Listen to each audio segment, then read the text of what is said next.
నమస్తే, welcome to our channel. నేను ప్రియాంకారావు.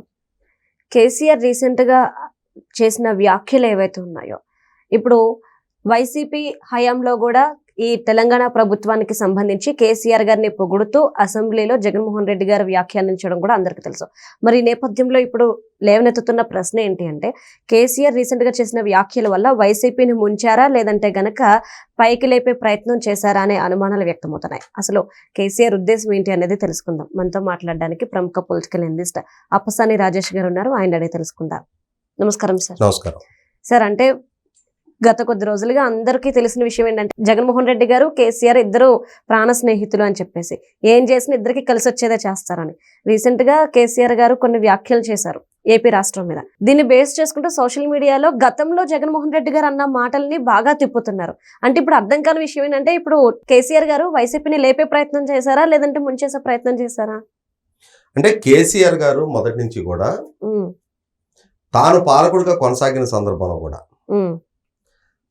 తాను మంచి ప్రజానుకూలమైన పాలకుడిని అని, తాను ఏ నిర్ణయం తీసుకున్నా తెలంగాణ ప్రాంత రైతుల క్షేమం కోరి వాళ్ళ హితం కోరి నిర్ణయాలు చేస్తాను అని చెప్పని తాను కానీ తన ప్రభుత్వంలో కీలక మంత్రిగా పనిచేసిన హరీష్ రావు గారు కానీ ఆ రోజులు ఏం చేసేవాళ్ళంటే, కేంద్ర ప్రభుత్వం FRBM పరిధి అంటే 3% FRBM లిమిట్ ఉంటుంది. ఈ 3% కన్నా అధికంగా అప్పులు తెచ్చుకోవాలి అని అంటే కేంద్ర ప్రభుత్వం కొన్ని సంస్కరణలు ప్రతిపాదించింది. ఆ సంస్కరణలో ఒకటేంటి అంటే, ఇవాళ రైతాంగానికి ఉచితంగా కరెంట్ ఇస్తున్నారు. వ్యవసాయ కనెక్షన్స్కి, అగ్రికల్చర్ కనెక్షన్స్ ఉన్న మోటార్లకి ఉచితంగా కరెంట్ ఇస్తున్నారు. అలా రైతుల అగ్రికల్చర్ మోటార్లకి మీటర్లు పెట్టండి మీరు. అలా కనుక మీరు మీటర్లు పెట్టినప్పుడు మీకు ఒక 0.25% FRBM పరిధి పెంచుకోవడానికి అనుమతిస్తాము అని చెప్పని కేంద్ర ప్రభుత్వం ఒక ప్రతిపాదన పెట్టింది. అలా ప్రతిపాదన పెడితే జగన్మోహన్ రెడ్డి గారు ఆ 0.25% అప్పు తెచ్చుకోవడం కోసం అయ్యి తాను తన రాష్ట్రంలో వ్యవసాయ కనెక్షన్స్కి మీటర్లు పెట్టే ప్రక్రియ మొదలుపెట్టాడు. ఇందాక మీరు మీ ఇంటర్వ్యూలో ప్రస్తావించినట్టుగా జగన్మోహన్ రెడ్డి గారికి కేసీఆర్ గారికి చాలా సన్నిహిత సంబంధాలు ఉన్నది వాస్తవం. వాస్తవంగా 2009 ఒకసారి రాజశేఖర రెడ్డి గారు మరణించిన తర్వాత, ఆ రోజుల్లో రాజశేఖర రెడ్డి గారు మరణించినందుకు గాను దిగులుతోటి మనోవేదంతో హఠాన్ మరణం పొందిన చాలా మంది రాజశేఖర రెడ్డి గారి అభిమానులని ఓదార్చడం కోసం అని చెప్పని జగన్మోహన్ రెడ్డి గారు ఓదార్పు యాత్రలు చేశాడు ఆ రోజు. అలా తెలంగాణ జిల్లాలో కొండా సురేఖ గారి ఆహ్వానం మేరకు ఓదార్పు యాత్రకి బయలుదేరిన జగన్మోహన్ రెడ్డిని టీఆర్ఎస్ కార్యకర్తలు అడ్డుకొని, ఆ అడ్డుకున్న క్రమంలో ఆయన యాత్ర కొనసాగించాలి అని చెప్పిన కొండా సురేఖ గారు పట్టుబడుతున్న నేపథ్యంలో కుర్రాళ్ళు ఆయన మీద రాళ్ల దాడి కురిపించారు మానుకోట అనే ప్రాంతంలో. అక్కడ కొండా సురేఖ గారి గన్మెన్ జరిపిన కాల్పుల్లో ఒక కుర్రాడు చనిపోవడం కూడా జరిగింది. అంటే టీఆర్ఎస్కి జగన్మోహన్ రెడ్డికి ఆ రోజుల్లో అంత పచ్చిగడ్డేస్తే బొగ్గుమనేంతటి వైరం నడిచింది. తెలంగాణలో పర్యటించడానికి కూడా వీల్లేదు అని చెప్పని అడ్డుకున్నారు టీఆర్ఎస్ వాళ్ళు. కానీ రాష్ట్ర విభజన జరిగి చంద్రబాబు నాయుడు గారు ఆంధ్రప్రదేశ్ రాష్ట్ర ముఖ్యమంత్రిగా పదవి బాధ్యతలు చేపట్టిన తర్వాత అదే టీఆర్ఎస్ తోటి అదే వైసీపీకి ఎక్కడ లేని దోస్తీ కుదిరింది. ఒక ఎగ్జాంపుల్ చెప్తాను నేను. 2014 ఎన్నికల్లో తెలంగాణలో ఖమ్మం పార్లమెంట్ సీటు వైసీపీ నెగ్గింది. అలాగే 3 అసెంబ్లీ స్థానాలు వైసీపీ నెగ్గింది. అలా నెగ్గిన తర్వాత అందులో ఈ ఖమ్మం ఎంపీ ప్రస్తుతం రేవంత్ రెడ్డి గారి ప్రభుత్వంలో మంత్రిగా ఉన్న పొంగులేటి శ్రీనివాసరెడ్డి గారు, ఆయన వైసీపీ నుంచి టీఆర్ఎస్లోకి ఫిరాయించారు. తర్వాత ఈ మిగిలిన 3 ఎమ్మెల్యేల నుంచి 2 ఎమ్మెల్యేలు కూడా టీఆర్ఎస్లోకి ఫిరాయించారు. ఆ తర్వాత అంటే సహజంగా ఏమవ్వాలి, తన పార్టీలో నుంచి ఒక ఎంపీని 2 ఎమ్మెల్యేలని టీఆర్ఎస్లోకి ఫిరాయింపు చేసుకున్నప్పుడు జగన్మోహన్ రెడ్డి గారికి టీఆర్ఎస్ పార్టీ అంటే ఎక్కడ లేని కోపం రావాలి, సహజం కదా. కానీ ఇక్కడ ఏం జరిగింది, ఎమ్మెల్యే కోట ఎమ్మెల్సీ ఎలక్షన్స్ వచ్చినాయి.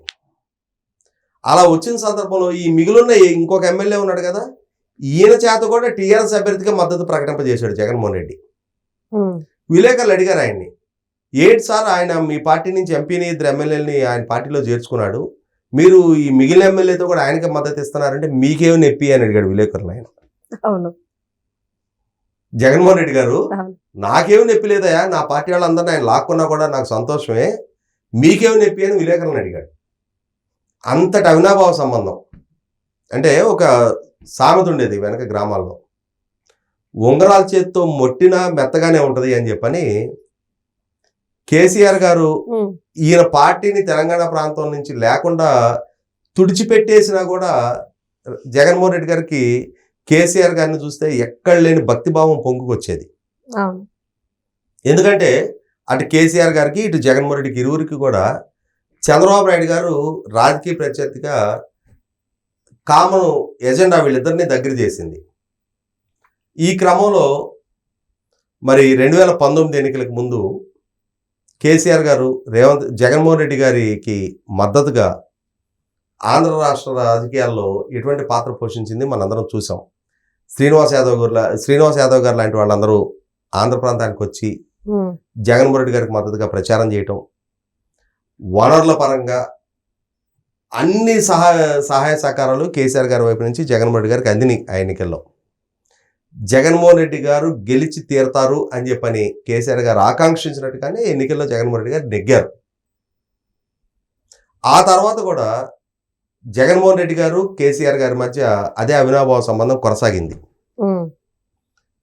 10 సంవత్సరాల పాటు, అంటే 2024 వరకు హైదరాబాద్ ఉమ్మడి రాజధానిగా ఉన్న ఉమ్మడి రాజధానిగా ఆంధ్ర ప్రాంత ప్రభుత్వానికి కేటాయించబడ్డ భవనాలని రాష్ట్ర విభజన చట్టం ప్రకారం సెక్షన్ 9-10 సంస్థల ఆస్తుల విభజన కానీ సంస్థల విభజన కానీ జరగకపోయినా, నిధుల బదలాయింపు జరగాల్సింది జరగకపోయినా, ఆంధ్రప్రదేశ్ ప్రభుత్వం సరఫరా చేసిన కరెంటు తాలూకు 6,300 కోట్ల రూపాయల బకాయిలు తెలంగాణ ప్రభుత్వం పెండింగ్ పెట్టినా జగన్మోహన్ రెడ్డి గారు మాత్రం కేసీఆర్ గారు అడిగిందే తడవుగా ఈ భవనాలు మొత్తం తెలంగాణకు స్వాధీనం చేసేసాడు ఒక్క మాటతో.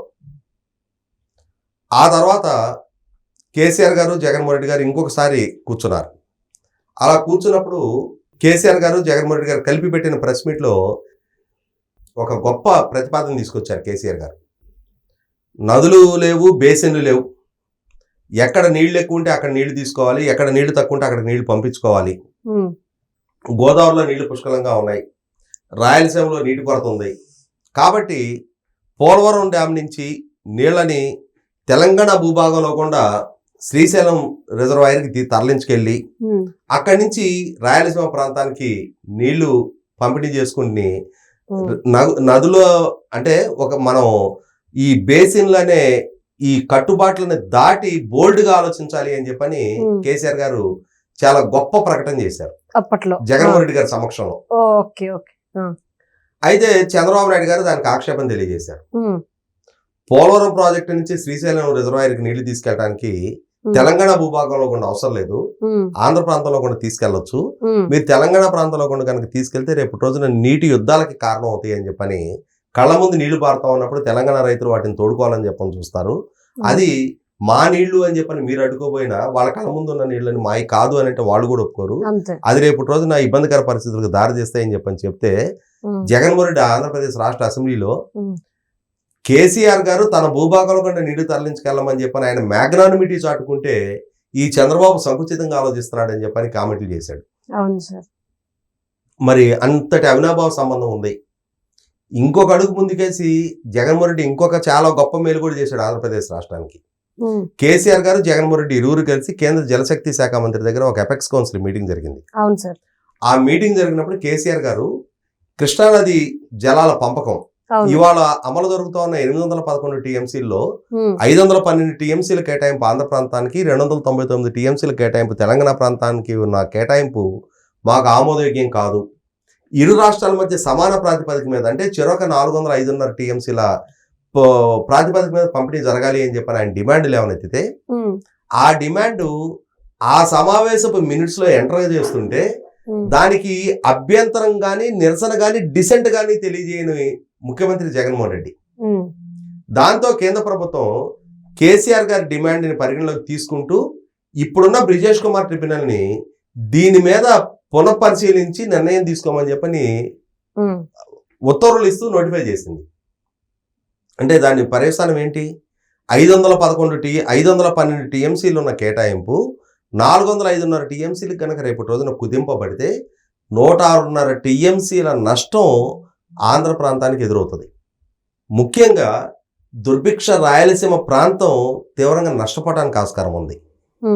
ఇంతటి నష్టానికి బాధ్యుడై ఉన్న జగన్మోహన్ రెడ్డిని రాయలసీమ ద్రోహిగా ప్రజలు పరిగణించారు కాబట్టి 2019లో 52 సీట్లకు 49 సీట్లు ఇచ్చిన రాయలసీమ ప్రజలు మొన్న 7 స్థానాలకు పరిమితం చేశారు. అటువంటి ఇంతటి లాయల్టీ, స్వామి భక్తి ప్రదర్శించిన జగన్మోహన్ రెడ్డికి ఏమెదురైంది? కేసీఆర్ గారు ఎన్నికల ప్రచార సందర్భంగా ఏం చెప్పేవాడు? ఇందాక నేను చెప్పాను కదా, ఈ ఎఫ్ఆర్బిఎం పరిధి. హరీష్ రావు గారు, కేసీఆర్ గారు, మాకు తెలంగాణ రైతాంగ ప్రయోజనాలు ముఖ్యం, అందుకోసం అని చెప్పని కేంద్ర ప్రభుత్వం ఇక్కడ రైతుల కనెక్షన్స్ కి మీటర్లు పెట్టండి, మీకు ఎఫ్ఆర్బిఎం పరిధి పెంచుతాము అని చెప్పినా మేము రైతుల ప్రయోజనాల కోసం కట్టుబడి ఉండి మీ పెంపు మాకు అవసరం లేదు అని చెప్పాము. కానీ ఆంధ్రప్రదేశ్ ప్రభుత్వం మాత్రం అప్పు కోసం కక్కుర్తుపడి రైతాంగ ప్రయోజనాలను తాకట్టు పెట్టి వాళ్ళు మాత్రం వ్యవసాయ కనెక్షన్స్ కి మీటర్లు పెడుతున్నారు అని చెప్పని జగన్మోహన్ రెడ్డిని హేళన చేసేవాళ్ళు. అంటే ఇంతటి లాయల్టీ జగన్మోహన్ రెడ్డి వాళ్ళ వైపు ప్రదర్శించినా సరే, జగన్మోహన్ రెడ్డి అంటే వాళ్ళకి చులకన. మొన్న 2023 అసెంబ్లీ ఎన్నికల సందర్భంగా కేసీఆర్ గారు కూడా ఏం చెప్పేవాడు? ఎక్కడ దాకా డబల్ రోడ్డు ఉంటే అది తెలంగాణ, ఎక్కడ దాని నుంచి గోతుల పడ్డ సింగిల్ రోడ్డు ఉంటే అది ఆంధ్ర అనేవాడు జగన్మోహన్ రెడ్డి ప్రభుత్వం గురించి. కేటీఆర్ ఒకసారి ఒక ట్వీట్ పెట్టాడు, సంక్రాంతికి వెళ్ళిన నా మిత్రుడు ఆంధ్రప్రదేశ్ రాష్ట్రంలో రోడ్డు చూస్తే నరకం గుర్తొస్తుంది అని అంటున్నాడు అని చెప్పని.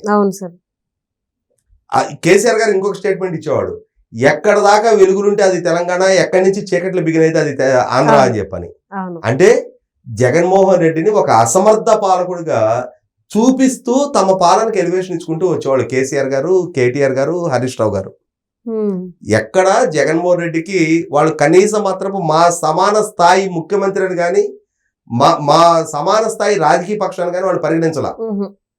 జగన్మోహన్ రెడ్డికి కర్మ కానీ వాళ్ళకి ఎందుకో ఉడికిన చేస్తా వచ్చాడు. మరి తెలంగాణలో అతనికి సంబంధించిన ఏ గుట్టుమట్లు వాళ్ళ గుప్పెట్లో ఉన్నాయో తెలియదు. ఏ గుట్టుమట్లు వాళ్ళ గుప్పెట్లో ఉన్న కారణంగా వాళ్ళకి జీహూజురు అంటున్నాడో మనకు తెలియదు. ఆయన ఇంకొక నిర్వాహకం కూడా చేశాడు. 2023 నవంబర్ 30 తెలంగాణ ఎన్నికలు జరుగుతాం. ఉదయం 7 గంటలకు పోలింగ్ బిగిన్ అవుద్ది. తెల్లారుజామున 5 గంటలకి ఆంధ్రప్రదేశ్ పోలీసులు నాగార్జున సాగర్ డ్యామ్ మీదకి దండయాత్రకు పంపించాడు జగన్మోహన్ రెడ్డి. ఎందుకు చూసారా? ఆంధ్ర పోలీసులు వచ్చి మన ప్రాజెక్టుని ఆక్రమించుకుంటున్నారు అని చెప్పని తెలంగాణలో స్థానికత ఎమోషన్ ఫ్లేరప్ అవ్వాలి. ఆ ఎమోషన్ కేసీఆర్ గారికి డ్రైవ్ అవ్వాలి ఓట్ల రూపంలో. ఈ విధమైన కుయుక్తితోటి, స్వామి భక్తితోటి తనకు వాళ్ళ ధర్మం చేసి జగన్మోహన్ రెడ్డి ఇంతగా లోబడి జగన్మోహన్ రెడ్డి కేసీఆర్ గారికి ఊడిగం చేశాడు. కేసీఆర్ గారు ఏం చేశారు? మొన్న విశాఖపట్నంలో చంద్రబాబు సిఏ కన్వెన్షన్ పెట్టి స్టార్ హోటల్ వంటలతోటి ఎంఓయూలు చేసుకున్నారు అన్నాడు. కానీ కేసీఆర్ గారు అక్కడ చెప్పాలనుకున్నది జగన్మోహన్ రెడ్డి హయాం గురించి. జగన్మోహన్ రెడ్డి హయాంలో జరిగిన సిఏ కన్వెన్షన్ లో ఐపాక్ సిబ్బందితోటి వాళ్ళతోటి సూట్లేసి బూట్లేసి వాళ్ళతోటి ఎంఓయూలు చేసుకున్నది దేశం మొత్తం చూసింది. కాబట్టి ఏంటంటే జగన్మోహన్ రెడ్డి ప్రభుత్వం అన్నా, పాలన అన్నా, ఆ హయాంలో జరిగిన ఆయన నిర్వాకాలన్నా చాలా చులకన స్వభావం ఉంది. కాబట్టి కేసీఆర్ గారు ఎప్పుడు ఎక్కడ ఏ సస్పెషన్లో ప్రదర్శించకుండా ఆయన కానీ ఆయన పార్టీ నాయకులు కానీ జగన్మోహన్ రెడ్డిని గోంగూరలో పురుగు కంటే హీనంగా తీసేస్తానే ఉన్నారు, అవమానిస్తానే ఉన్నారు, హేళన చేస్తానే ఉన్నారు. అయినా సరే జగన్మోహన్ రెడ్డి మాత్రం ఎందుకో తెలియని బానిసత్వం వాళ్ళ దగ్గర ప్రదర్శిస్తానే ఉన్నాడు. Okay, right. Thank you so much sir.